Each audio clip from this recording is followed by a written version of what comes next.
Айрым талапкерлер кичи мекенинде 100% колдоого ээ болсо, кээси өз айылында да акыркы орундарды алып калды. Президентке талапкерлер кичи мекенинде кантип канча добуш алганын Спутник Кыргызстан агенттиги иликтеп көрдү. Алдыда келе жаткан Сооронбай Жээнбеков өзү туулуп өскөн Каракулжа районундагы Биймырза айылында жердештеринин 100% колдоосуна ээ болду. Ал эми шайлоого элдин 74% келген. Өмүрбек Бабановдун айылы Талас облусунун Карабуура районундагы Чымкент айылынын тургундары добушун өз жердешине беришкен. Бул жакта Жээнбеков 3%дан аз добуш алды. Адахан Мадумаров өзгөндүн Куршап айылында 31,3% добуш алды. Жарыштын алдына 63% менен Сооронбай Жээнбеков чыкты. Темир Сариевдин Сокулуктагы Төш Булак айылынын тургундары жердешин колдоп, талапкер жалпы шайлоочулардын 88% добушун алган. Экинчи орунда 8% менен Өмүрбек Бабанов турат. Аламүдүндүн 5 күнгөй айылында жаракка келген Талатбек Масадыков жердештеринин 15%нын добушун алган.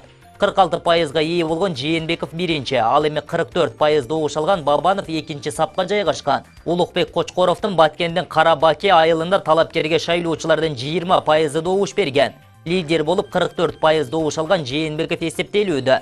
Азимбек Бекназаров Жалалабадтагы айылы Кара Сууда шайлоочулардын 1,88% добушуна гана ээ болгон. Жээнбеков менен Бабановдон эле артта калбастан Адахан Мадумаровду да алдыга кое берип жиберди. Арсанбек Абдылдаев Нарындагы Дыйкан айылында шайлоочулардын 23%на ээ болду. Бул 43,33% добушка ээ болгон Жээнбековдон кийинки көрсөткүч. Жалалабадта төрөлгөн Арсланбек Малиевке 36 000 жердешинин 9-у гана добуш берген. Бул эң төмөнкү көрсөткүч. Керек болсо Токтайым Үмөталиева үчүн бул жерде 10 киши өз добушун берген.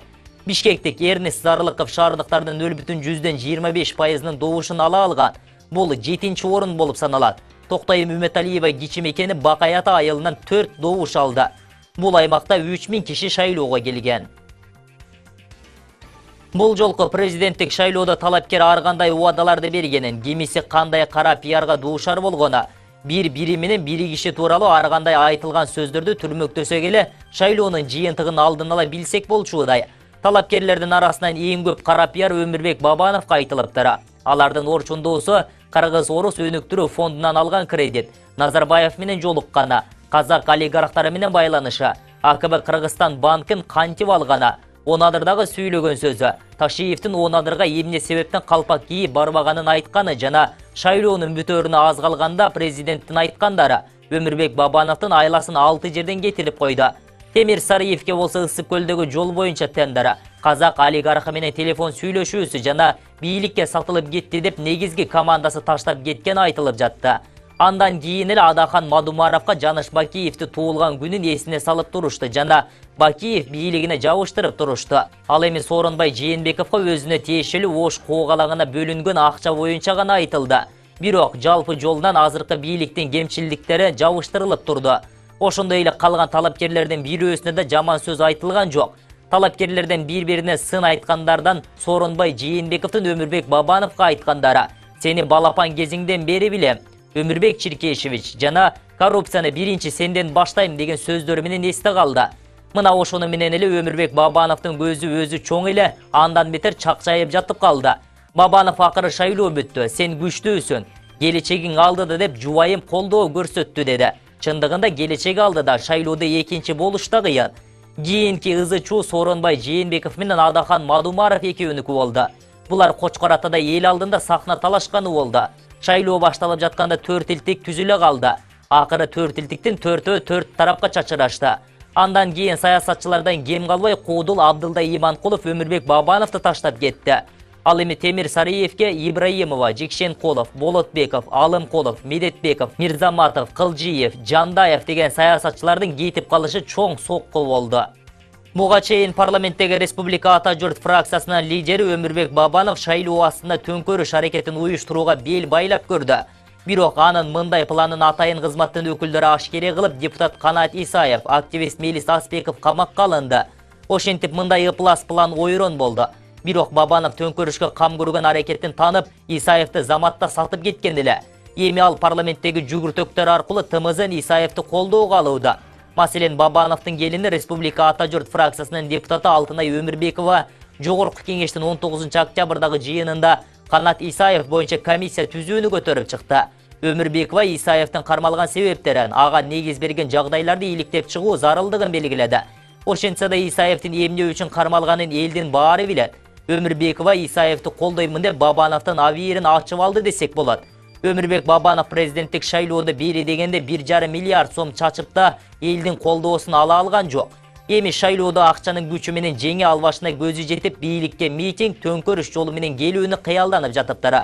16 октябрда таласта өткөн акцияны Бабанов көмүскөдө уюштуруп, ага тиешелүү каражатын бөлүптүр. Бирок Бабанов журналисттер менен маалымат жыйын өткөргөндө өлүмүш болуп, митингден кабары жок экенин айтып актанган эле. Эми болсо Өмүрбек Токтогулович мындай митингдерди таластан баштап, аны жерлерде улантууну максат кылып жатыптыр. Ал үчүн өзүнүн жакын инилери Мирлан Жээнчороев менен Данияр Тербишалиевди дайындап, аларга миллиондорду бөлгөнү жалганбы? Бабановдун максаты кандай болбосун Кыргызстандагы бийликтен эки тизгин бир чылбырын колго алуу экен. Кан төгүүдөн да кайра тартпай турганы кабарланууда. Бирок Бабанов бийликке мыйзамсыз жол менен келүүнү көздөсө терең жаңылат.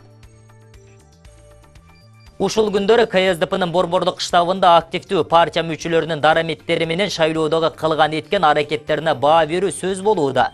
Өзгөчө Чүй облусу боюнча жооптуу активисттер жогору жакка ичи чыкпай жатышы эмнени билдирет. Маселен, Сокулук району боюнча бийлик талапкеринин өкүлү болгон депутат Элвира Сурабалдиева шайлоодо өзү жоопкерчиликти алган штабка анчейин көз кырын салбай, тымызын түрдө Өмүрбек Бабановдун тарапташтары менен жең ичинен сүйлөшүүгө барган ачыкталабы.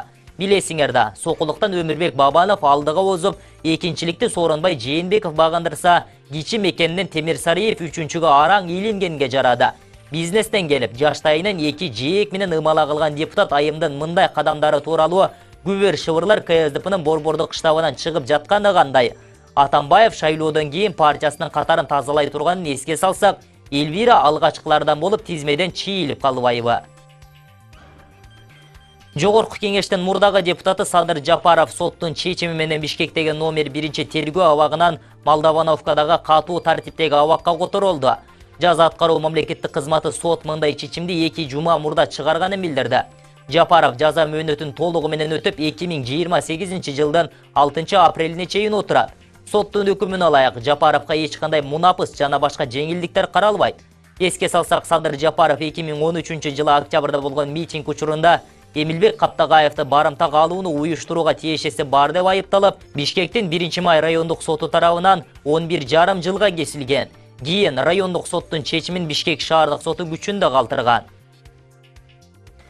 Эсиңерде болсо, Бишкек мэри Албек Ибраимов коомдук транспорттарга жол кире акысын 12 сомго көтөрүү керек деп чыга коюп, коомчулуктун кескен сынына калган эле.